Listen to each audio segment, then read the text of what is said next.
Sikat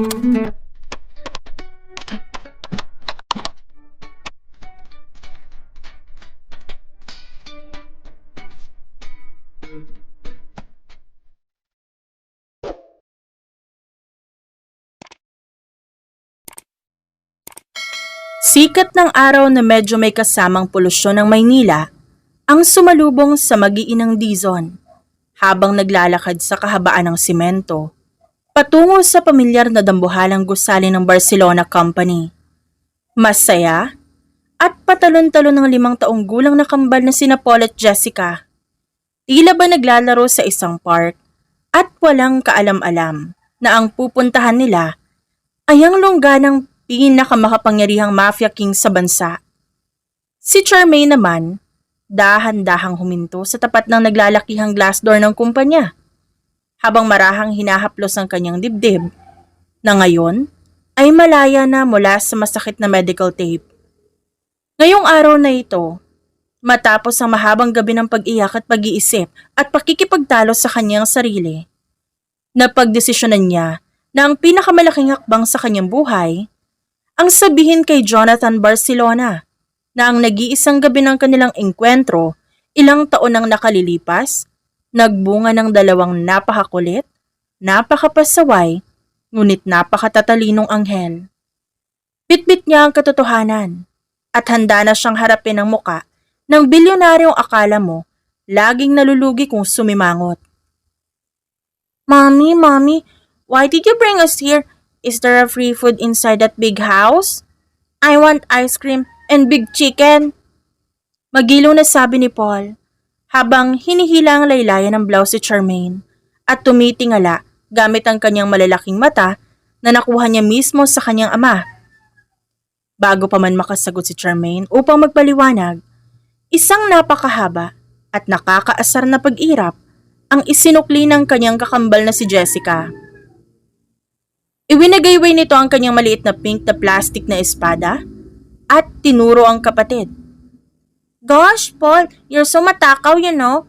Always food, food, and food. That's why your cheeks looks like a big siopaw na.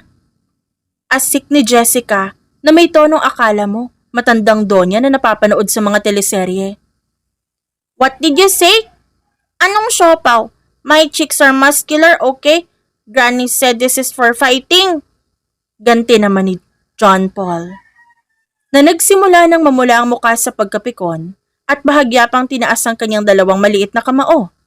Handang-handa ng gamitan ng taekwondo defense ang kanyang kapatid sa mismong tapat ng main lobby ng kumpanya.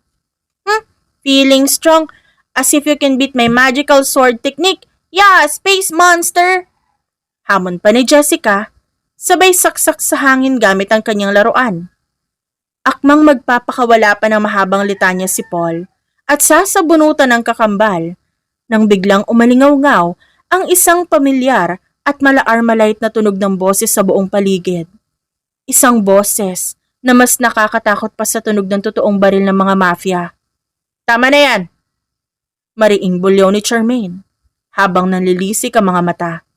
At unti-unting ibinababa ang kanyang postura bilang isang black belt master. Ang kukulit yung 2. Kung di kayo tatahimik at titigil sa pag-aaway dyan, sinasabi ko sa inyo, sa mismong tapat ng aircon ng kumpanyang ito, makakatanggap kayo sa akin ng lumilipad na flying kick. Gusto nyo bang subukan? Ang mala-armalite na babalang yon may agarang epekto. Parang may isang switch na biglang pinindot sa utak ng kambal. Sa isang kisap mata, sabay na gumalaw ang mga kamay ni Paul at Jessica upang gayahin ang tunog ng pag-zipper sa kanilang mga sariling bibig. Pagkatapos, sabay silang napaatras ng isang hakbang. Dahan-dahang nag-straight ng kanilang maliliit na tindig at sa isang perpektong koordinasyon, sabay na sumaludo sa tapat ng kanilang noo. Masusunod, mahal na rin ng tahanan. Sabay nilang pabulong na sagot bago sabay na nagpout at kumurap-kurap ang mga mata. Animo yung mga inosenteng tuta na walang ginawang kasalanan. Ginamit na naman nila ang kanilang ultimate cute defense mechanism para lumambot ang puso ng kanilang ina. Napairap na lamang si Charmaine sa tindi ng pag-arte ng kanyang 2 anak. Diyos ko, kanino ba nagmana mga batang to sa pagiging dramatic? Sa akin ba o dun sa tatay nilang bilyonaryong laging high blood? Sa loob-loob niya, habang pinipigilan ang sarili na matawa sa itsura ng dalawa. Mga pasaway talaga. Umiiling na sambit ni Charmaine. Bagaman may bahid ng labis na pagmamahal sa kanyang boses, habang isa-isang hinahawakan ng maliliit na kamay ng kambal. Halina nga kayo sa loob. Subukan niyo mag-wrestling sa harap ng mga gwardya doon. Talagang bibit-bitin ko kayo ng patiwarek. Sa pinakatuktok ng gusaling to, ibibitin ko kayo. Nang makarating ang mag-iina sa dulo ng pasilyo, ng pinakatuktok na palapag, eksaktong sa tapat ng dambuhalang pintuan ng opisina ni Jonathan, biglang natigil ang pagtatalon-talon ni Paul. Sa pagkakataong ito, hindi na ito talon ng katuwaan. Napakapit ang bata sa kanyang pundilyo, habang namimilipit ang mga binti na parang sumasayaw ng tinikling. Mami, wiwi na mi! Sasabog na yung tangke ko, ilalabas na mami! Mangiyak-ngiyak na sambit ni Paul, habang nagpapalipat-lipat ang bigat ng kanyang katawan sa kaliwa at kanang paa. Sa halip na maawa, isang napakalaking nakakaasar ng ngisi ang sumilay sa mukha ng kakambal nitong si Jessica. Iwinawagayway pa nito ang kanyang pink na espada na parang tinuturo ang naghihingalong kapatid. Yan, napapala ng matakaw, inom kasi ng inom ng juice habang nasa jeep tayo, kala mo mauubusan. You shut up! Gumagaralgal na ang boses ni Paul sa matinding pagpipigil, habang lukot na lukot ang muka at nakahawak pa rin sa kanyang shorts. Gustong-gusto niyang gantihan ng pikon na asar na kapatid. Ngunit wala siyang magawa dahil kapag ginalaw niya ang kanyang bibig baka mag-overflow ang bahas sa kanyang salawal. Tinawanan lang siya ng matindi ni Jessica. Ngunit tila ba napakabilis talaga ng gulong ng palad, lalo na para sa batang 5 taong gulang. Habang hagalpak ng tawa si Jessica dahil sa sinapit ng kapatid, biglang nagkaroon ng isang maikling katahimikan sa pasilyo na agading nabasag ng isang pamilyar at mahinang tunog. Literal na napahinto sa pagtawa si Jessica. Nanlaki ang kanyang mga mata habang unti-unting namumula ang 2 pisngi. Sa kabila ng matinding sitwasyon, nagawa pa ring dahan-dahang lumingon ni Paul sa kanyang kapatid. May kasama ng nakakalokong ngiti sa labi. Oy, sino yon? Parang may narinig akong trompeta. Miss Ututin, ikaw ba yon? Hahaha, ang bilis ng karma no. Kala mo That's not me. Hindi ako yon. Depensa agad ni Jessica. Namumula ang buong muka hanggang tenga sa sobrang pagkapahiya. Baka yung sapatos ko lang sa semento. O talaga, sapatos daw. Wala naman ako sinabing pangalan Guilty yarn. Ikaw ang ututin. Shut up! Sabi na hindi ako yun It's my mouth making a sound like this. Dumedepensang sigaw ni Jessica. At para mapatunayan ang kanyang sinasabi, nakakatawang umuso ang bata at pinatunog ang kanyang bibig upang gumawa ng tunog ng utot. Ang problema, sa sobrang gigil ni Jessica sa paggawa ng tunog gamit ang labi, hindi niya napansin na nagpatalsik na pala siya ng napakaraming laway sa mukha ng kanyang kapatid. Yak, dinuraan mo ako! Di kita dinuraan. Sound effects lang yan. Ganti ni Jessica, sabay patunog ulit ng bibig na nagpalipad pa ng mas maraming laway sa hangin. Napasapu na lang ng noo si Charmaine sa tindi ng eksenang nagaganap sa tapat mismo ng opisina na nag-iisang Mafia King. Kung may makakakita sa kanila na kliyente ng kumpanya, baka isipin ng mga ito na nagdala siya ng 2 mini aliens sa building. Huminga siya ng malalim. Hinugot ang kanyang pinakamalakas na boses nanay at nagpakawala ng isang maladrago na singhal. Enough of that! Ang kukulit yung 2! You two, go to the bathroom inside ngayon din! Singhal ni Charmaine habang tinuturo ang pinto ng banyo na swerteng katabi lang ng opisina ng kanyang boss. Sabay na napanguso ang 2 pasaway dahil alam nilang galit na ang kanilang mahal na Reyna. Dali-dali silang nagunahan sa pagtakbo sa pagpasok sa loob ng banyo. Naiwang naghihintay si Charmaine sa labas ng pinto, nakasandal sa pader habang umiiling-iling. Salamat na lang sa kanyang matinding pagdidisiplina nitong mga nagdaang taon. Naturuan niya ang kambal na maglinis at mag-ayos ng sarili na mag-isa sa banyo para maging independent ang mga ito kahit murang edad. Kaya naman alam niyang kayang-kaya na ng dalawa kung paano lulutasin ang tawag ng kalikasan sa loob. Habang naghihintay sa labas ng banyo, marahang ipinatong ni Charmaine ang kanyang likod sa malamig na pader ng pasilyo. Napabuntong hininga siya ng napakahaba. Sinusubukang bawiin ang lakas na naubos sa pakikipag-asaran sa kanyang dalawang mini sundalo. Shit! Ganito pala talaga kapag naging nanay ka na? Ang daling madrain ng battery mo? Bulong niya sa sarili habang nakatingin sa kisame. Ngunit sa hindi inaasahang pagkakataon, habang inililibot niya ang kanyang paningin sa dulo ng pasilyo, nahagip ng kanyang mga mata ang isang pamilyar na postura sa tapat ng mga elevators. Ang dambuhalang salamin na pintuan ng isa sa mga VIP elevator, kasalukuyang pabukas sarado at doon. Tila huminto ang takbo ng oras para kay Charmaine. Sa loob ng gumagalaw na elevator, kitang-kitang ng kanyang dalawang matang matikas sa tindig na nag-iisang mafia king, si Jonathan Barcelona. Ngunit hindi ito nag-iisa.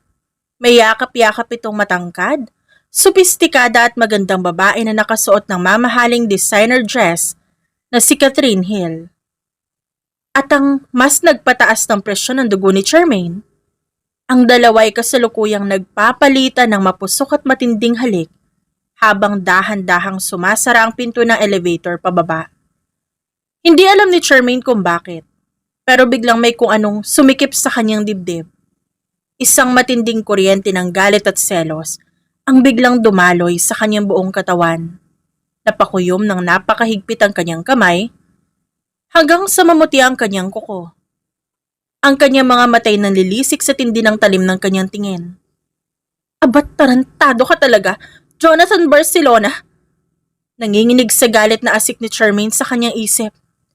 Ako halos mabaliw sa pag-aalala kung paano sasabihin sa'yo na may anak tayo. Habang tinitiis ko yung masakit na binder araw-araw para lang protektahan ang kumpanya mo, tapos ikaw, lampungan ka lang sa kung sinong babae sa elevator. Kapal ng mafia king na to. Eksakto namang bumukas ang pinto ng banyo. Magkasunod na lumabas ang kambal. Sariwa at maayos na ang pakiramdam. Ngunit agad silang napatigil na makita ang nakakatakot na aura ng kanilang ina. Mommy, what happened? Inosenteng tanong ni Paul, habang tinitignan ang namumulang mukha ng kanyang ina at ang nakakuyom nitong kamay. Why do you look like you want to kill someone? Did the bad guys come back? Do you want me to kick them? Bago pa man makasagot si Charmaine, sumingit na naman si Jessica, sabay hampas ng kanyang pink na plastic na espada sa hangin. Feeling hero ka na naman, Paul. Mommy's just annoyed because you're too slow inside the bathroom, Mr. Wee Boy. Sobrang tagal mo kasi. Akala mo naman may pinapatag kang kaharian sa loob. Coming from Miss Ututin. Ganti agad ni Paul. Pinalaki ang kanyang mga mata habang tinuturo ang kapatid. Kala mo ba nakalimutan ko na yung ginawa mo kanina? Mas mabuti pa ang wiwi ko tahimik, yung sayo may sound effects pa na amoy pa, baho. Sabi nang hindi ako yun eh. Sapatos ko nga na yun sa simento. Hysterical na sigaw ni Jessica. Namumula na naman ang pisngi sa sobrang pagkapahiya. Kung sa ibang pagkakataon, baka sinisermo na naman sila ni Charmaine. Ngunit sa sandaling ito, ang utak ng babae ay lumipad sa eksenang nakita niya sa elevator. Nasasaktan siya. Oo, ngunit mas nangingibabaw ang kanyang pride bilang isang Dizon. Kung may iba ka na pala, Jonathan, pwes, hinding-hindi mo malalaman na may dalawa kang anak sa akin. Enough of that. Malamig at seryoso at walang kabuhay-buhay na utos si Charmaine, na agad nagpatahimik sa dalawang bata dahil sa kaibang lamig ng boses nito. Hindi niya na hinintay na sumagot ang kambal. Agad niyang hinawakan ng mahigpit ang maliliit na kamay ni Paul at Jessica. Sabay hila sa kanila nang mabilis papalayo sa tapat ng opisina ni Jonathan at patungo sa direksyon na exit door. Let's go. Uuwi na tayo. Maikling sambit ni Charmaine, habang ang kanyang mga hakbang mabibigat at puno ng desisyon. Mommy, how about the free food inside the big house? Hindi na natin bibisitahin si Daddy? Tanong ni Paul habang nagpapatangay sa hila ng ina. Wala kayong daddy roon, Paul. Ang nandun lang ay isang malaking aso na mahilig mangagat ng iba-ibang muka. May hugot at pait na sagot ni Charmaine habang mariing pinipindot ang button ng elevator pababa. Desidido na siya. Kung kaya niyang palakihin ang kambal na mag-isa sa loob ng maraming taon, kaya niya itong ituloy habang buhay nang walang tulong mula sa Mafia King na taksil. Habang mabilis na naglalakad si Charmaine papalayo, bitbit ang nagngangalit na selos at dalawa niyang anak. Hindi niya alam na sa loob ng bumababang VIP elevator, iba pala ang totoong senaryo. Napaubo ng malakas si Jonathan habang mabilis na lumalayo at nag-aayos ng kanyang nagulong suit. Ang akala ni Charmaine na mapusok at matinding halik, isa palang malaking aksidente ng grabidad. Muntik nang madulas si Catherine Hill dahil sa kanyang napakataas na killer heels nang biglang umuga ang elevator. Bilang reflex na isang mafia boss, mabilis siyang sinalo ni Jonathan sa bewang, dahilan upang magkalapit ang kanilang muka. Mula sa isang napaka-awkward na anggulo na kung titignan mula sa labas ng salaming pinto, mukha silang naglalamutakan ng labi. It seems someone is cursing you right now, Jonathan. Malamig at walang emosyong sambit ni Catherine habang inaayos ang laylayan ng kanyang mamahaling designer dress. Sanay na sanay siya sa pagiging bato ng kanyang kababata. Alam niyang walang mali siyang nangyari. Isang mapangahas at mayabang ng isilang ang sinukli na nag-iisang supremo ng organisasyon. Inayos niya ang kanyang cufflinks, tumingin sa refleksyon sa salamin. No one dares to curse me, Catherine. Alam ng lahat ko anong kaya kong gawin sa oras na galitin nila ako. Really? Napataas ang kaliwang kilay ng sopistikadang dalaga. Halatang hindi naniniwala sa pagiging arogante ng kaibigan. Kahit ang babaeng bumasag ng pangamot 3 linggo nakakaraan, hindi ka ba niya pwedeng murahin ngayon? Napatigil si Jonathan. Sa isang iglap, ang kanyang malamig at nakakatakot na muka ay biglang nagbago. Isang napakagaan, napakatamis, at pilyong ngiti ang sumilay sa kanyang mga labi. Isang ngiti na tanging ang nag-iisang babaeng nagngangalang Charmaine Dizon lang ang nakakagawang magpalabas. No, except to her. Mahina at tila musika sa tengang sambit ni Jonathan. Siya lang ang may permiso na murahin at sapakin ako araw-araw. Napatitig si Catherine sa kanyang kababata. Tila ba nakakita ng isang himala? I still can't believe a ruthless and heartless guy like you actually knows how to love now. You are even willing to do this fake engagement with me? Ruin your reputation and do anything? Just to protect her from other mafia clans? Seryosong tumingin si Jonathan sa labas ng salaming elevator habang bumababa ito sa lobby. Ang kanyang isip, lumipad na naman sa mukha ng kanyang magandang bodyguard. Ang peking alyansa nila ni Catherine, isang simpleng malaking camouflage lang para ilihis ang atensyon ng mga kalaban na naghahanap sa kanyang totoong kahinaan na si Charmaine. You will know that feeling, Catherine. Seryoso ngunit may bahid ng kilig na sambit ng Supremo habang hinahawakan ang kanyang dibdib na patuloy na tumitibok para sa babae. Once you finally fall in love, kakayanin mong magmukhang tanga. Maprotektahan lang siya. Hindi alam ni Jonathan, habang abala siya sa pagpapagwapo at pagpapakasweet sa loob ng elevator, ang kanyang babaeng pinoprotektahan ay kasalukuyan ng sumasakay ng jeep pa uwi. Dumudugo ang ilong sa selos at nagpaplano kung paano siya ibibitin patiwari kapag nagkita silang muli. Kinabukasan, wala pang 6:00 ng umaga, nagniningning na ang buong palapag ng opisina ni Jonathan Barcelona. Noong mga nakaraang linggo, kailangan pa siyang bugbugin ng alarm clock bago bumangon. Ngayon, daig pa niyang nakainom ng 5 tasang barakong kape sa sobrang enerhiya. Ganadong-ganado ang nag-iisang supremo. Nakasabit na ang kanyang mamahaling suit, amoy bilyonaryo ang buong silid, panay ang sulyap niya sa pinto. Sabik na siyang makita ang kanyang paboritong bodyguard na isang babae na nagmamay-ari ng kanyang puso. Naka-cross arm si Ismael habang nakasandal sa gilid ng dambuhalang desk ng kanyang amo. Pinapanood niya si Jonathan na pabalik-balik sa tapat ng salamin na pilit inaayos ang buhok na wala naman sa lugar ang gulo. Grabe, ganda ng gising natin ngayon, boss ah. Pang-aasar ni Ismael, sabay hagik-kick ng mahina. Kung titignan ko ngayon, para kayong bagong paligong aso na nakataas ang buntot at sabik na naghihintay sa lambing at pagdating ng kanyang amo. Kulang na lang, dilaan niyo yung salamin eh.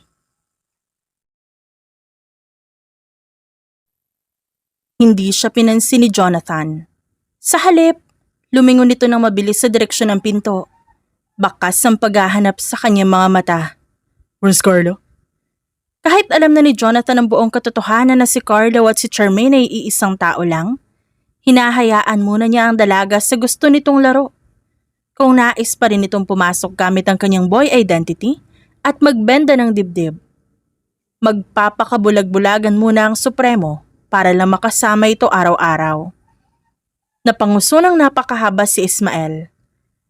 Sabay hawak sa kanyang dibdib na parang isang api at sugat ang biktima sa teleserye. Wow ah. Wow talaga boss. Ako ang formal na nakatayo dito sa harap mo. Pero pangalan ng ibang tao ang hinahanap mo. Baka nakakalimutan mo kung gaano kahaba ang pinagsamahan nating dalawa. Ako ang tagasalo ng mga bala mula sa kalaban mo. Ako ang taga-plansya ng nagmamahalan mong suit at tagalaban ng brief. Tapos ngayon, pagpapalit mo lang ako sa maliit na bodyguard na yon.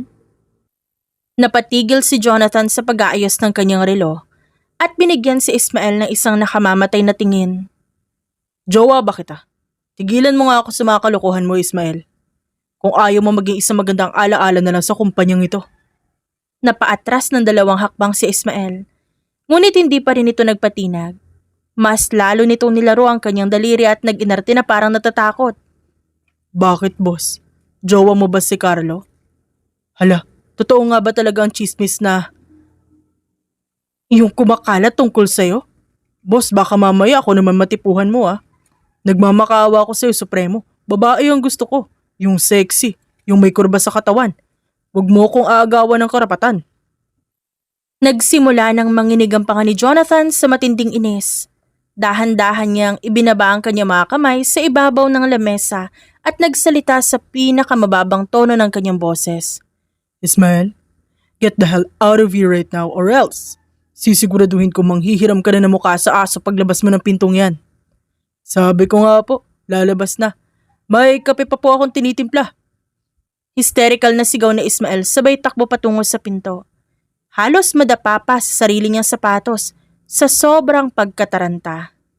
Samantala, malayo sa marangyang Barcelona Tower, partikular sa isang maliit na kusina sa kanilang bahay, napakabigat at napakasama ng aura na bumabalot kay Charmaine. Nakasuot siya ng pambahay na duster, ngunit ang hawak niyang kutsilyo ay parang gagamitin niya sa isang krimen.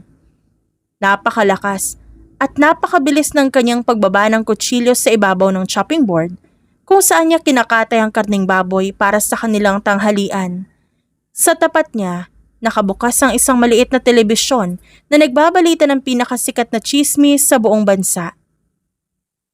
Ang bilyonaryo at CEO ng Barcelona Tower na si Jonathan Barcelona, opisyal nang engaged sa sikat na businesswoman at CEO na si Catherine Hill.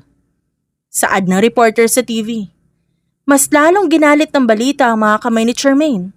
Sa kanyang isip, ang mukha ni Jonathan ang mismong tinatadtad niya ngayon. Bisit ka talaga, Jonathan. Mukha kang pera, mukha kang kasal. Pagkatapos ng ginawa mo sa akin 5 taon na nakakalipas, nakipaghalikan ka pa sa elevator?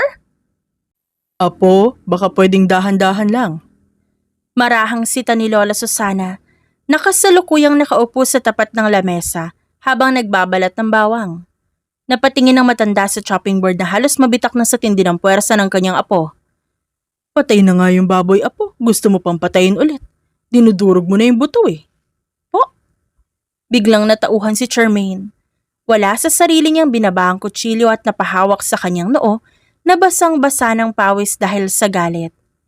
Apo, magpahinga ka muna rito. Ako na ang bahalang magtuloy niyan. Malambing na sabi ng kanyang lola, bakas ang pag-aalala sa muka. Humugot na isang napakahabang buntong hininga si Charmaine. Naupo sa tabi ng matanda habang pinapanood ang balita sa telebisyon. Tuluyan nang nabuo ang isang matinding desisyon sa kanyang isip. Ilalayo niya ang kanyang 2 anak mula sa manluloko, taksil at aroganteng ama ng mga ito. Hinding-hindi niya hahayaan na malaman ni Jonathan ang tungkol kina Paul at Jessica. Hindi lang naman siya ang lalaki sa mundo, no? Napakaraming lalaki dyan sa labas. Hahanap ako ng bago, yung mas gwapo, yung mas mabait, at higit sa lahat yung malakas ng enerhiya sa kama. Aniya sa sarili. Habang pinapaypayan ang sarili gamit ang lumang dyaryo. Napatitig si Charmaine sa TV at nagpakawala ng isang mapang-asar na tawa upang lunurin ang kanyang sariling selos. Hindi gaya ng isang yan. Kala mo kung sinong astig na mafia boss kung umasta, pero nung gabing yun, 2 round lang lupay-pay na agad. Weak! Napakahina ng stamina. Magtiis siya doon sa fiancé niya. Sa kabilang panig ng lungsod, habang prenteng nakaupo sa kanyang opisina si Jonathan Barcelona, bigla na lang itong nasamid at napaubo ng 3 beses na parang may kung sinong nagmumura sa kanyang buong pagkatao. Sa loob ng marangyang penthouse office ng Barcelona Tower, hindi mapakali ang nag-iisang supremo. Hawak-hawak ni Jonathan ang kanyang pinakabagong smartphone habang mabilis na nagtitipa ng mensahe. Lampas 8:00 na ng umaga, ngunit wala pa ring anino ng kanyang paboritong bodyguard. Si Carlo, o mas kilala ng kanyang puso bilang si Charmaine. Where are you? May emergency ba sa bahay? Ba't di ka pumapasok? 1 minuto na lang ibabawas ko na 10 milyon mo sa late mo. Ang nakasulat sa text ni Jonathan. Ngunit pagkapindot niya ng send button, isang pulang tandang padamdam ang lumitaw sa tabi ng mensahe. Hindi ito nag-deliver. Sumubok siyang tumawag. Ngunit isang malamig na boses ng robot na babae ang sumasagot. The number you have dialed is unavailable or out of coverage area. Napakunot noo si Jonathan. Sumubok pa siyang mag-chat ulit sa iba't ibang social media app. Ngunit doon niya tuluyan natuklasan ang malupit na katotohanan. Wala na ang profile picture ng babae at hindi niya alam kung paano makikita ang account nito. Sa tingin niya, binlock siya nito. Literal, na binlock siya ng babaeng nagpapatibok ng kanyang puso. Habang kasalukuyang nagdidilim ang paningin ng Mafia King at nag-iisip ng kung sakaling anong kumpanya ng telecom ang kanya ipapasara dahil sa inis, biglang bumukas ang dambuhalang pintuan ng kanyang opisina. Boss, may malaking krisis tayo, boss. Patakbong pumasok si Ismael na halos matisod pa sa mamahaling carpet. Nanginginig ang kanyang kamay, namumutla ang kanyang muka at hawak-hawak ang isang bagay na parang isang bomba. Galing po sa isang misteryosong kartero sa ibaba. Pinabibigay diretso sa inyo. Mukhang galing to sa pinakamatinding kalaban na negosyo mo o kaya sa kabilang paksyon ng mafia. Tignan mo, boss. Gutay-gutay, may mga punit. Tila may tuyong dugo pa sa gilid ng sobre. Seryoso. Walang emosyon na hinarap ni Jonathan ang kanyang sekretary. Sanay na siya sa mga banta sa buhay. Sanay na siya sa mga sulat na may kasamang bala o putok ng baril o di kaya putol na daliri, kampante niyang hinablot ang madugo at gutay-gutay na sobre mula sa kamay ni Ismael. Maingat niya itong binuksan. Handang-handa na para sa isang deklarasyon ng giyera mula sa ibang sindikato. Ngunit nang mahugot niya ang papel sa loob. Hindi ito blueprint ng bomba o lokasyon ng mga iligal na bodega. Bumungad sa kanya ang sulat kamay na nakasulat sa pinakamalalaking letra na para bang bawat hagod ng panulat may kasamang matinding pagmumura at ng gigigil na galit ng nagsulat nito. Resignation letter.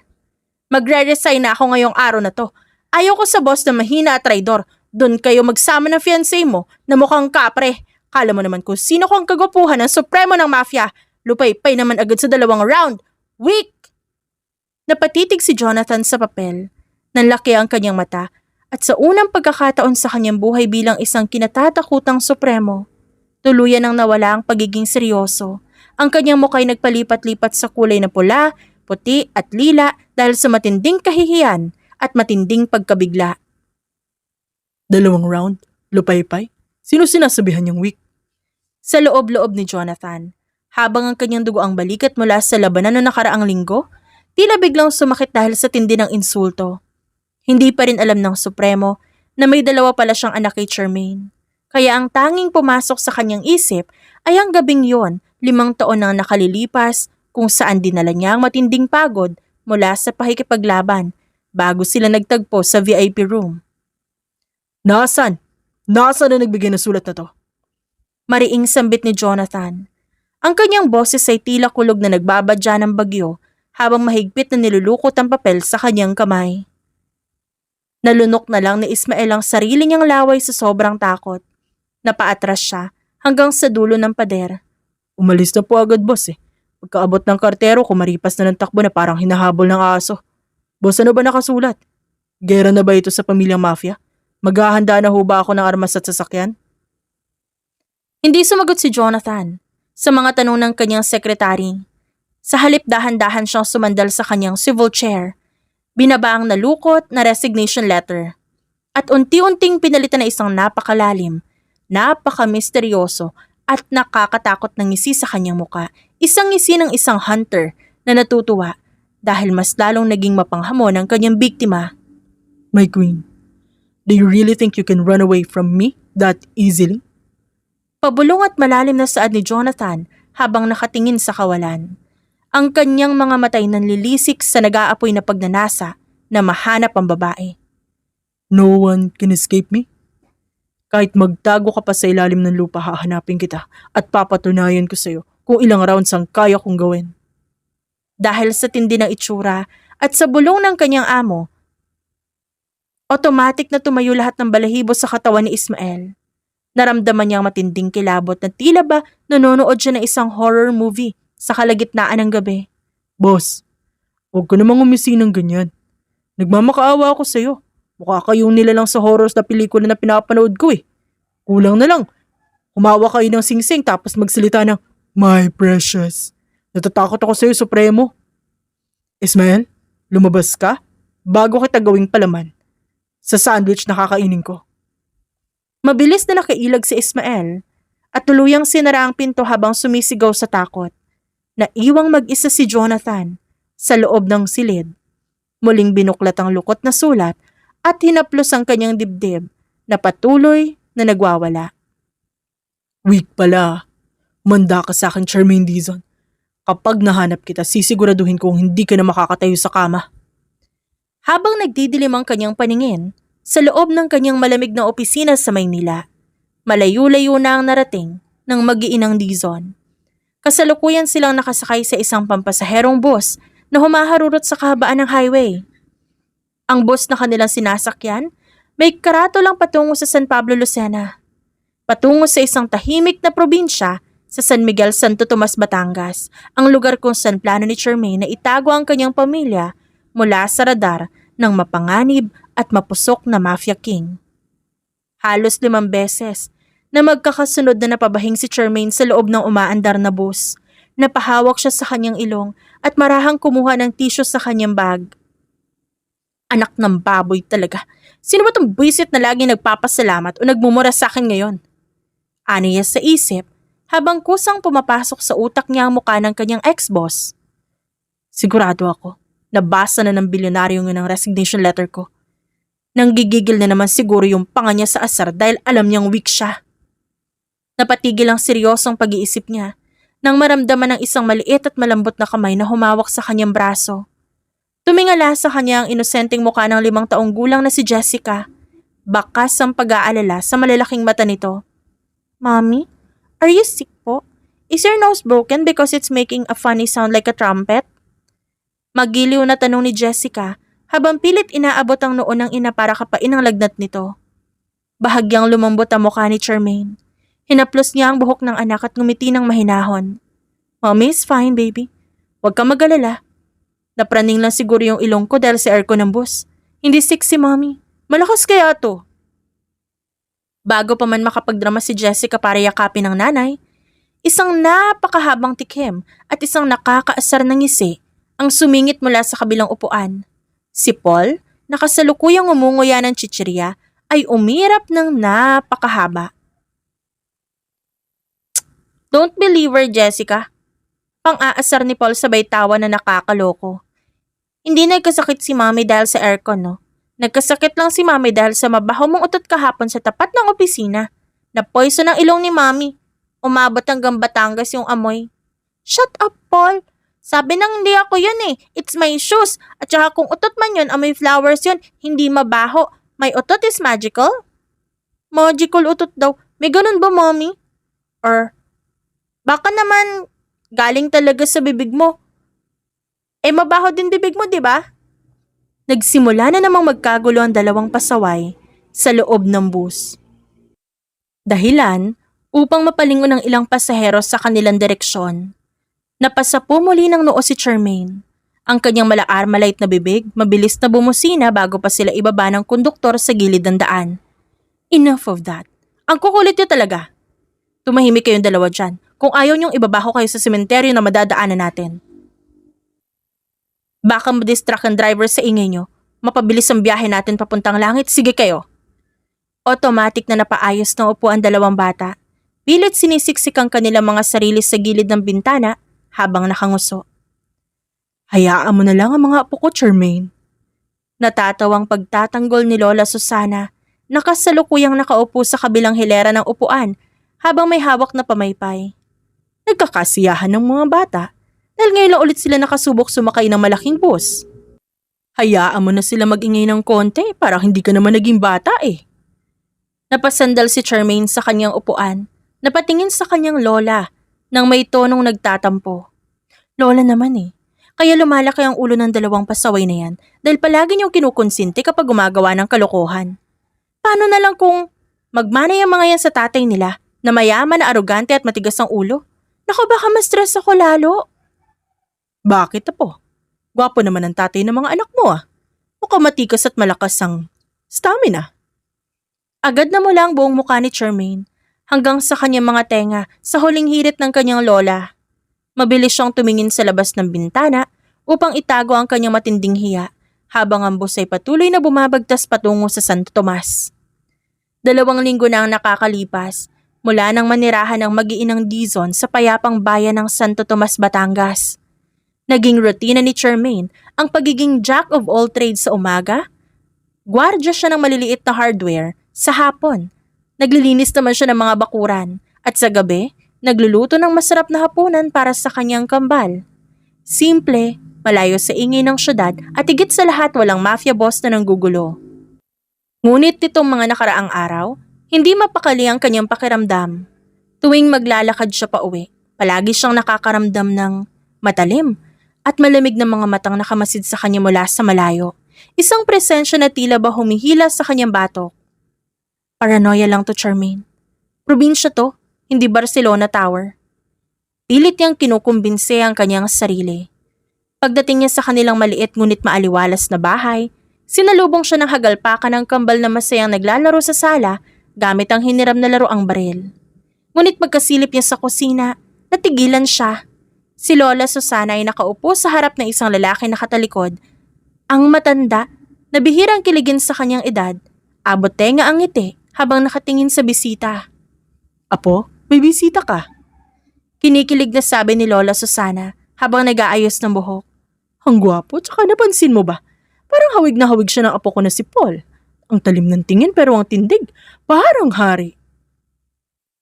Nanlaki ang mga mata ni Charmaine. Sa isang iglap tumigil ang mundo niya. Ang pamilyar na postura, ang malapad na balikat na balot ng mamahaling Italian suit na hindi bagay sa payak na sala nila. Dahan-dahang humarap ang lalaki. Si Jonathan Barcelona, ang nag-iisang supremo. Ang lalaking akala niya'y nasa Manila pa. Tumayo si Jonathan nang may pamatay na aura. Hindi na siya ang lalaking pilyo sa opisina. Ngayon ang kanyang mga matay naglalabas ng apoy ng pagmamay-ari at panunumbat. Dahan-dahan siyang lumapit kay Charmaine. At sa bawat takbang niya, tila ba lumiliit ang espasyo sa paligid nila. It's been a while, Carlo, or should I say Charmaine? Mahina at paos ang boses ni Jonathan. Puno ng emosyong matagal niya ng kinikimkim. Nanginig ang labi ni Charmaine. Paano mo ako natuntot? Huminto si Jonathan sa mismong tapat ni Charmaine. Bahagyang yumuko ang lalaki para magpantay ang kanilang paningin. Ang kanyang mga matay dumapo sa kambal na tumigil sa paglalaro sa gilid. You think you can hide from me? I'm here to prove that I'm much stronger and much more patient than you think. Now that I know that we have children, do you think you can really escape from me, my queen? Sa isang iglap, ang tensyon sa loob ng bahay ay parang sumabog. Ang kambal ay nanlaki ang mga mata sa gulat. Si Lola Susana, tila sasabog na sa kilig at si Charmaine, Hindi alam kung tatakas ba o yayakapin ng lalaking hinintay niya ng 5 taon mahigit. So, Dagdag ni Jonathan, inilapit ang mukha niya sa tenga ni Charmaine. ready ka na bang tapusin ang 2 round na sinasabi mo? Because I'm ready for the rest of my life. Hindi na hinintay ni Charmaine na matapos ang mapang-asar at pakilig na bulong ni Supremo. Sa tindi ng pinaghalong gulat, inis at nag-aalab na selos mula sa nakaraang 2 linggo, otomatikong gumana ang kanyang bodyguard reflexes. Isang napakalakas na tulak ang ibinigay niya sa dibdib ni Jonathan, sapat para mapaatras ito. At bago pa man makabawi ang lalaki, mabilis na umikot si Charmaine, isang swak na swak at napakalakas na high kick ang tumama mismo sa matigas na panga na nag-iisang supremo ng Organisasyong Barcelona. Literal na tumalsik ang dambuhala at matikas na Mafia King, diretso sa kanilang maliit na hapagkainan. Nayari ang silya, gumaralgal ang mga baso, napahiga si Jonathan sa sahig, habang hawak-hawak ang kanyang panga na unti-unting namumula. Ang kinatatakutang supremo na pinatataob ang mga sindikato sa Manila, ngayon ay nakasalampak sa sahig ng isang maliit na bahay sa Batangas dahil lang sa sipa ng kanyang reyna. Palabasin niyo ang tukmol na to sa pamamahay ko. Hingal na sigaw ni Charmaine. Namumula ang muka sa galit habang tinuturo ang pinto gamit ang nanginginig na daliri. Apo naman, wag naman ganyan, sayang. Biglang singit ni Lola Susana mula sa gilid. Hawak-hawak pa ang kanyang pisngi habang kinikilig pa rin kahit gumuho na ang kalahati ng kanilang kusina. Sayang na sayang naman ang napakagwapo nitong mukha kung mababasag mo lang. Pwede pa naman natin itong pag-usapan ng mahinahon na. Gusto mo ba? I-compress ko ng yelo, irog ko? Dugtong pa ng matanda habang kumukurap-kurap ang mga mata kay Jonathan. Lola! Hysterical na saway ni Charmaine bago muling hinarap ang lalaking dahan-dahang tumatayo habang pinapaikot ang kanyang leeg. Lumayas ka dito, Jonathan Barcelona. Subukan mo lumapit sa akin o sa mga anak ko at talagang sisiguraduhin kong manghihiram ka ng mukha sa aso. Habang nagpapatayan sa tindi ng sulyap ang 2 matatanda, ang kambal naman ay kanina pa pala nakanganga habang nanonood na parang nasa unahan ng isang sinihan. Wow, Mommy, what are you doing po? Nagre-resting ba kayo ni Kuya na may suit? Magiliw at excited na tanong ni Paul habang tinataas ang kanyang mga kamay. Sali naman kami. Ako magiging referee, tag team tayo, Mommy. Hindi pwede sa wrestling ang isang wiwi boy na gaya mo, Paul. Pang-aasar agad ni Jessica sabay tulak sa balikat ng kanyang kapatid. Masyado ka lampa, isang sipa lang sa'yo ni Mami, iiyakan na naman at tatawagin si Lola eh. Coming from Miss Ututin, baka mamaya sa tindi ng wrestling natin at sa lakas ng utot mo, baka masira at mapunit na yung short mo, manonood na lang kami ng fireworks dahil sa'yo. Sa isang iglap, tuluyan ang nag-wrestling ang 2 bata sa ibabaw ng banig na nasa sala. Naghahampasan sila ng unan, nagkahagatan ng braso. Ngunit hindi lang sila ang abala. Dahil sa kabilang bahagi ng kusina, tuluyan na ring nag-wrestling sina Jonathan at Charmaine. Sinubukan ni Jonathan na hawakan ang mga kamay ng dalaga para pakalmahin ito, habang si Charmaine naman panay siko, tadyak at subok na ibalibag ang supremo sa simento. Let me go, Jonathan! Asik ni Charmaine habang sinusubukang pilipitin ang braso ng lalaki. Hindi kita bibitawan, Charmaine. Kahit ilang round pa ng wrestling ang gusto mo, lalabanan kita. Sabi ni Jonathan na may kasamang pilyong ngiti habang mahigpit na niyayakap ang dalaga mula sa likod para ma-immobilize ito. Habang nagkakagulo ang buong bahay, may nag-aasaran dahil sa otot, may nagpapatayan sa sipa at may naglalandian sa gitna ng away. Napailing na lang si Lola Susana mula sa isang sulok. Dahan-dahan niyang kinuha ang kanyang rosaryo. Napaupo sa natitirang maayos na upuan at nakangiting pinanood ang magulong eksena. Sa gitna ng nagaganap na matinding pagbubuhat at pagpipigil ni Jonathan sa pagpupumiglas ni Charmaine, tuluyan ang nag-init ang dugo ng 5 taong gulang na si Jessica. Nakita niyang tila dehado ang kanyang ina sa kapit ng dambuhalang lalaki. Sa isang mabilis at malakas na pagtulak, iniwan niya ang kanyang kakambal na si Paul at kumaripas ng takbo patungong kusina. Mommy, here I come! I will help you! Sa isang pambihirang buwelo, na tila ba napapanood lang sa mga action movie, lumundag ang maliit na bata sa ibabaw ng nasirang silya at matagumpay na sumampa diretso sa malapad na likod ng nag-iisang supremo. Bago pa man makareact si Jonathan sa biglang pagbigat ng kanyang likuran, mabilis na pinatong ni Jessica ang kanyang maliit na kamay sa magkabilang tenga ng bilyonaryo at buong puwersa itong piningot at pinilipit pa itaas. Aray! Fuck! Ouch! Napasigaw na lang si Jonathan. Ang kanyang matigas at nakakatakot na mafia king na boses biglang pumitpit at naging boses ipis sa tindi ng sakit. "Wag mong aawayin ng mami ko, bad guy ka!" Sigaw ni Jessica, sabay lalong hinigpitan ng pagpingot sa lalaki. Nang makita ni Paul ang madramang eksena, hindi siya papayag na maiwan sa aksyon. Bilang isang certified na pikon at ayaw magpatalo sa kakambal, binuhat niya ang kanyang sariling laruang kalasag, sumugod din at patalon-talon habang ngumising aso. "Girls versus boys pala, sali ako dyan. Kakampi ako kay daddy, dun sa malaking aso." Sa halip na manuntok, ginamit ni Paul ang kanyang pinakamalupit na sikretong teknik, ang walang awang kiliti. Mabilis niyang kiniliti sa tagiliran ng kanyang kakambal na si Jessica na nakasabit sa likod ng lalaki, habang sabay na idinamay ang tuhod ni Jonathan. "Stop it, Paul! No, tatanggalin ko tenga nito!" "Here, accept my powerful, magical sword technique!" Sigaw ni Jessica nang makabawi. At sa pagkakataong ito, ginamit niya ang dulo ng kanyang pink na plastic na espada upang ihampas-hampas sa bumbunan ng Supremo.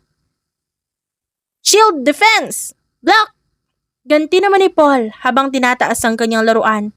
Ngunit dahil sa sobrang gulo ng dalawang bata, ang apat ay tuluyang nang nagkabuhol-buhol. Si Charmaine ay panaysiko kay Jonathan. Si Jonathan ay pilit na pinoprotektahan ng kanyang muka sa plastic na espada ni Jessica. Habang si Paul patuloy na gumagapang sa sahig at nangingiliti ng kung ano-anong paang mahawakan niya.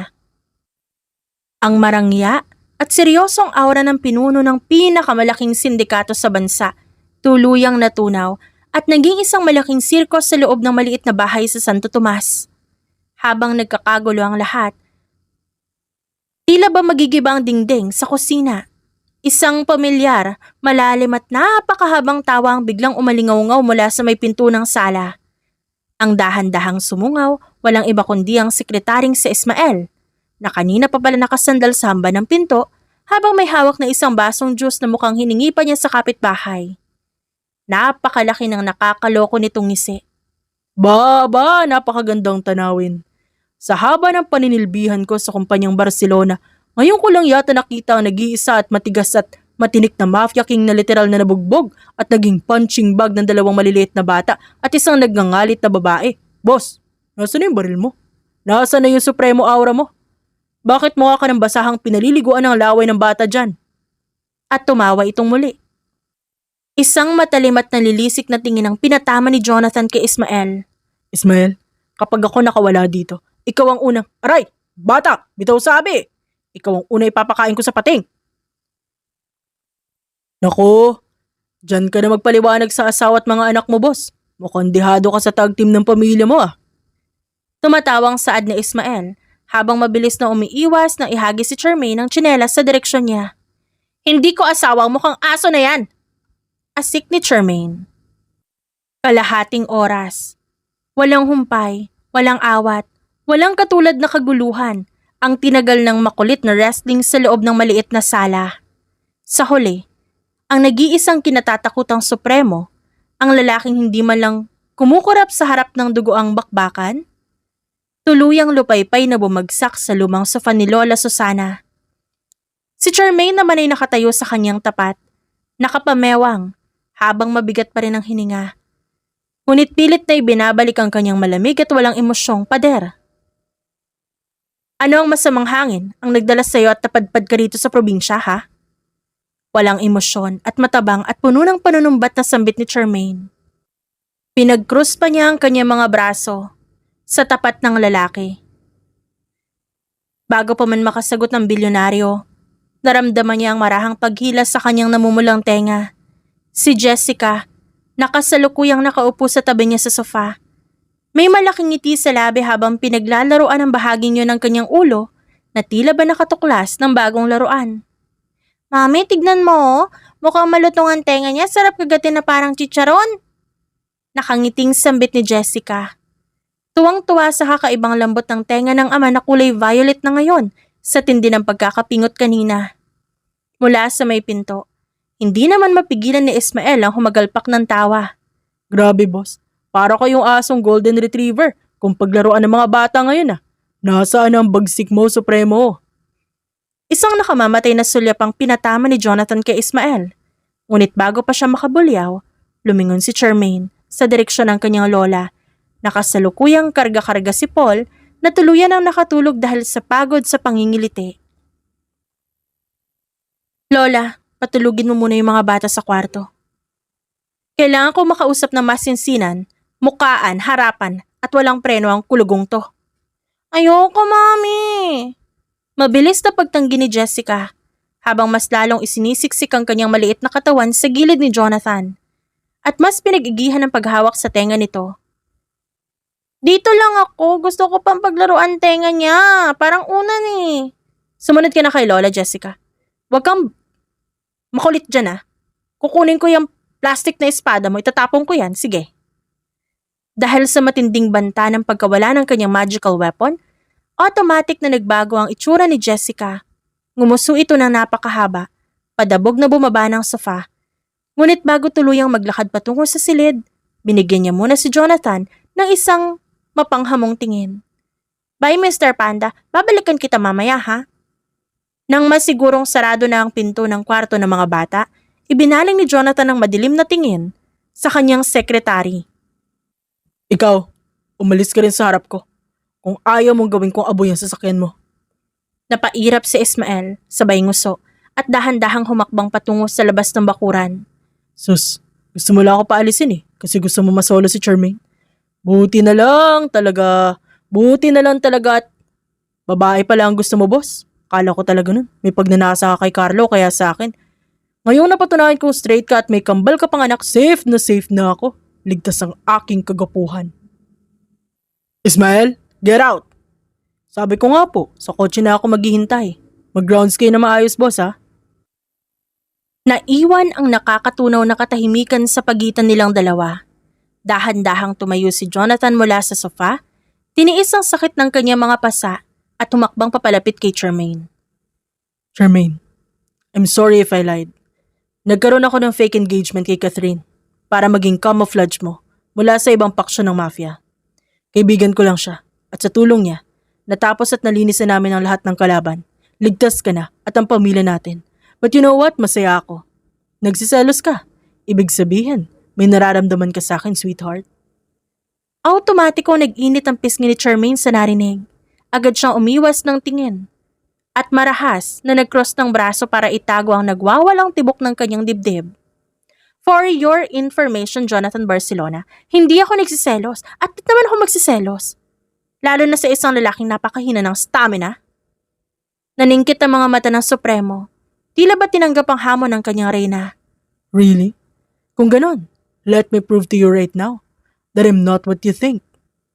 Mabilis na humakbang papalapit si Jonathan, sapat para mapaatras si Charmaine, hanggang sa sumandal ang likod nito sa pader ng kusina. Kulang na lang, yakapin na siya ng bilyonaryo sa tindi ng lapit ng kanilang muka sa isa't isa. Samantala sa labas ng pinto ng bahay, dalawang anino ang kasalukuyang nakadikit ang mga tenga sa kahoy. Si Ismael na bitbit pa rin ang kanyang baso ng juice at si Lola Susana na nakangiti ng abot tenga. Maya-maya magkasunod na kakaibang kalabog at mga salita ang umalingaw mula sa kusina. Aray, shh, woman, take it easy. Masakit. Tumahimik ka nga dyan. This is all your fault, kaya endure it. Fuck, dahan-dahan naman. Nabibitak yata ang buto ko sa ginagawa mo eh. Sa labas ng pinto, sabay na napaawang ang bibig ni na Ismael at Lola Susana. Ay Diyos ko, ano ba nangyayari? Mukhang napakabilis talaga ng mga kabataan ngayon. Sa tindi ng mga naririnig ko, mukhang madadagdagan na naman ang bagong apo ko sa tuhod nito ah. Napabungis-ngis si Ismael, sabay inom ng kanyang juice.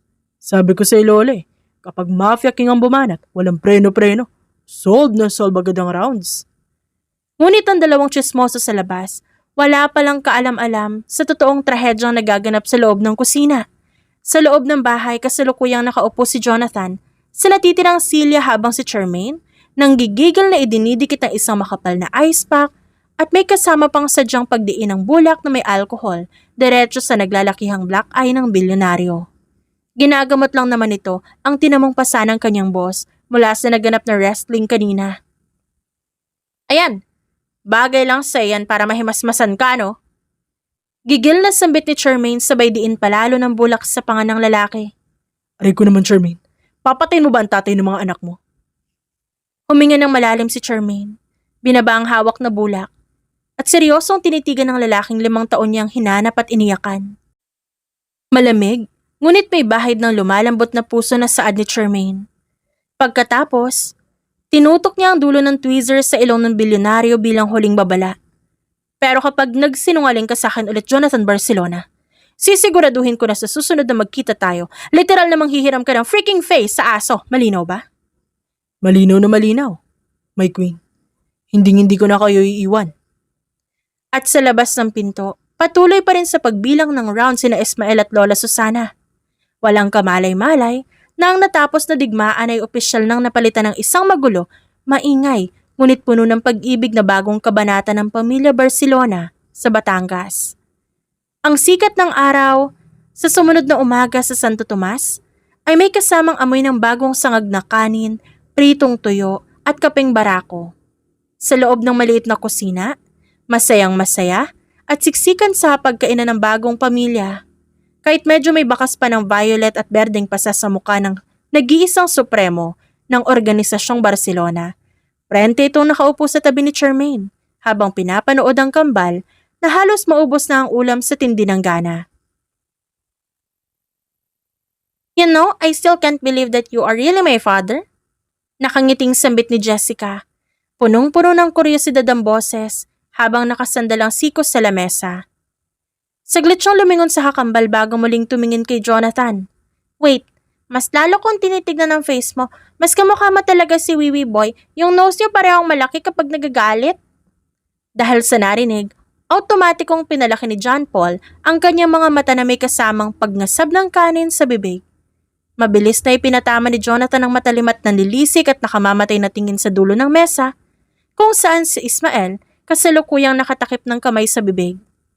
Habang nanginginig ang buong katawan para lamang pigilan ang pagbungis-ngis ng malakas.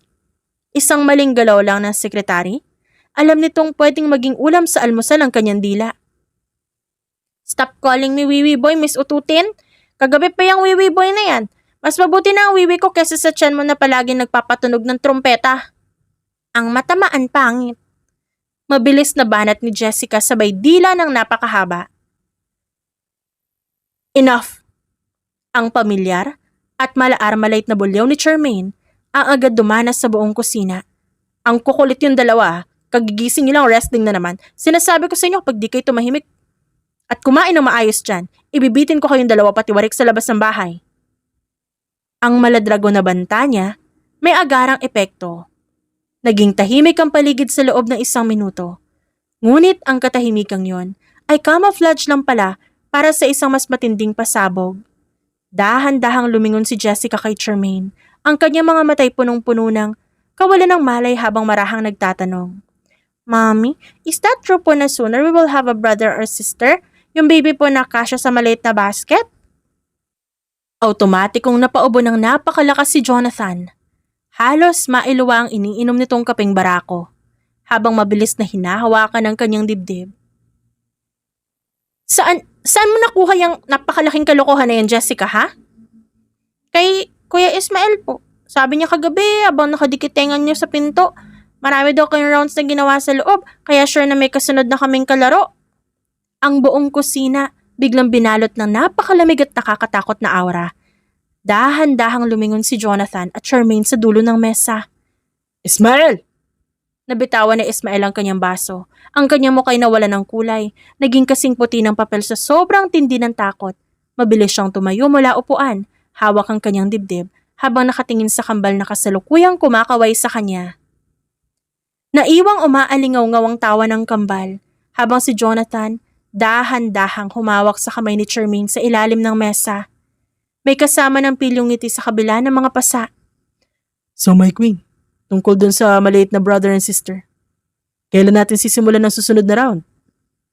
Isang matinding kurot sa tagiliran ang naging sagot ni Charmaine kaya napaaray ang Supremo. Araw ng kanilang kasal, ang marangyang simbahan sa Batangas ay napuno ng mga bulaklak, mamahaling kurtina, mga tauhan ng media. Sa labas, nakaparada ang itim na SUV ng paksyon ng Barcelona. Sa altar nakatayo ang nag-iisang Supremo, si Jonathan. Wala na ang kanyang pasa at black eye. Suot niya ang isang napakagwapong puting tuxedo, habang panay ang sulyap sa malaking orasan ng simbahan. Sa kanyang tabi, formal din si Ismael na siyang tumatayong best man. Nakasuot ito ng barong na may shades pa kahit nasa loob na ito ng simbahan. Boss, relax. Huwag kang kabahan. Kung sakali man tumakbo si Charmaine at iwan ka sa altar, nakahanda na ang 3 chopper ko para harangan ng buong Batangas. Walang makakaalis. Ismael, manahimik ka. O ayaw mong gawin kong carpet ang dila mo sa simbahan. Eksaktong tumunog ang dambuhalang kampana ng simbahan. Ang marangyang tugtog ng organ nagsimula ng umalingaw-ngaw sa buong paligid. Ang malaking pintuan ay dahan-dahang bumukas. Bumungad ang nag-iisang reyna ng buhay ni Jonathan. Si Charmaine Dizon, napakaganda sa kanyang suot na simpleng white wedding gown. Ngunit dahil kilala siya bilang isang black belt na bodyguard, hindi naging normal ang kanyang paglalakad. Sa halip na dahan-dahan at pabebe, ang kanyang hakbang ay mabibigat, mabilis, at may postura na parang sasabak sa isang mixed martial arts match. Ngunit bago pa man makarating si Charmaine sa gitna ng aisle, ang totoong gulo ng araw na ito ay nagsimula na sa unahan ng prosesyon. Ang kanilang mga anak, na si Paul at Jessica, ay ring bearer at flower girl. Mommy, why are you walking so slow? Are we going to fight the monster in front? Shut up, Paul. Walking down the aisle is a sacred technique, you know. Napatigil si Paul sa gitna ng aisle habang may mga talulot na rosas na nakadikit sa kanyang ilong at buhok. Nanlaki ang kanyang mga mata sa pagkapikon. Iyo, Miss Ututin, dinadaya mo ako ah. Be, sapatos ko lang yun. At saka para kang siopaw na may dekorasyon. Napasapu na lang si Charmaine habang papalapit sa altar. Ang marangyang kasal na pinangarap ni Jonathan, opisyal nang naging isang mini wrestling ring. Nakahinga ng maluwag si Jonathan at dahan-dahan niyang hinawakan ang kamay ni Charmaine nang makarating ito sa tapat niya. You look beautiful, my queen. Kahit na mukha kang handang manapak ng pare. Manahimik ka nga, Jonathan. Pagdasal mo na lang na matapos ang kasal na to nang walang sumasabog, no? Matapos ang 1 oras na seremonya, sa wakas dumating ang pinakahihintay na bahagi ng lahat. Ngayon, opisyal ko na kayong idinideklara bilang mag-asawa. Jonathan, you may now kiss your bride. Isang mapangahas at pilyong ngisi ang sumilay sa mukha ng Supremo. Inilapit niya ang kanyang mukha kay Charmaine, dahan-dahang hinawakan ang bewang nito at bumulong. Handa ka na ba para sa unang round ng kasal natin, wifey? Bago pa man makasagot si Charmaine upang sikuhin ng bilyonaryo, mabilis na hinalikan ni Jonathan ang kanyang labi. Isang matamis, mapusok at wagas na halik na nagpatigil sa takbo ng oras para sa kanilang dalawa. Ang buong simbahan ay napuno ng hiyawan, palakpakan at pagsabog ng mga confetti. Ngunit dahil pamilya Barcelona ito, hindi pwedeng walang huling hirit ang mga pasaway na bata. At doon nila natagpuan ang kasiyahan na alam nilang panghabang buhay. The end. At dyan nagtatapos ang ating kwento ngayong araw. Maaari niyo pong suportahan ang channel sa pamamagitan ng pag-like, subscribe at comment po sa ibaba. Maraming salamat hanggang sa uulitin po. Paalam!